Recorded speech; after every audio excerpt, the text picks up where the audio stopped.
Bonsoir, madame, monsieur, merci de votre attention. Les titres de l'actualité pour ce mercredi 11 avril. La disparition de l'ancien président de la République, Ahmed Ben Bella. Il avait 96 ans. Le regretté est décédé aujourd'hui à son domicile familial à Alger. Il avait été admis pour rappel à 2 reprises il y a plus d'un mois à l'hôpital militaire de Ain Nadja suite à un malaise. La 16e session du comité de suivi algéro-tunisien, le secrétaire d'État tunisien aux affaires arabes et africaines est à Alger. Les 2 parties abordent les questions d'intérêt commun vu la conjoncture actuelle, politique, économique et sociale de la région. Et puis les législatives du 10 mai, la Commission nationale de surveillance des élections, la CNESEL, s'est réunie tout à l'heure à Alger pour finaliser les préparatifs avant le lancement de la campagne. Le ministre de la Communication visite les studios d'enregistrement des partis politiques.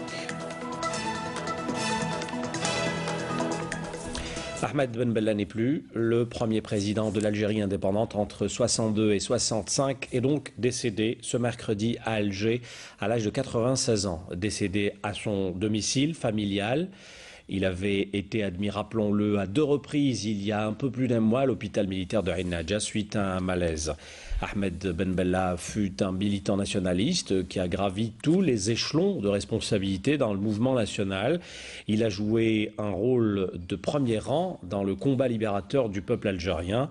Né le 25 décembre 1916 à Marnia, wilaya de Tlemcen, il adhéra au PPA suite au massacre du 8 mai 1945. Il fut responsable pour l'Oranie de l'OS, l'organisation secrète, au titre duquel il avait participé à l'attaque de la poste d'Oran en 1949, aux côtés de Hussein Ait Ahmed. Une année après, il intégra le comité central du MTLD. Arrêté à Alger en mai 1951, il écopa de 7 ans de prison pour atteinte à la sûreté de l'État. Emprisonné à Blida, il réussit à prendre la fuite 2 ans plus tard en compagnie d'Ali Marsas. En 1953, Ahmed Ben Bella rejoint Ait Ahmed et Mohamed Rider au Caire, en Égypte, pour se voir chargé de la mission d'acheminer des armes et munitions en Algérie suite au déclenchement de la guerre de libération. Membre de la délégation extérieure du FLN, le défunt fut arrêté par les services de sécurité français suite à l'interception de l'avion Air Atlas de retour du Maroc en compagnie de Mohamed Boudiaf, Hussein Ait Ahmed, Mohamed Rider et Mostafa Al-Sharaf. Il fut interné à l'île d'Aix jusqu'au 18 mars 1962, date de la signature des accords d'Évian.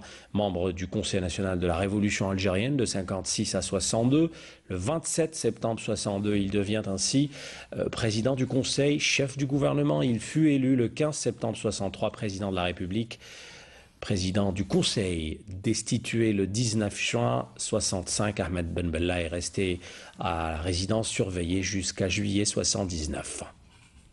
Et il fut assigné par la suite à la résidence à Msila avant d'être libéré en octobre 1980. Sa dernière mission, il l'a exercée en tant que président du groupe des sages de l'Union africaine depuis 2007, un organe pour prévenir et intervenir dans les crises qui secouent le continent africain.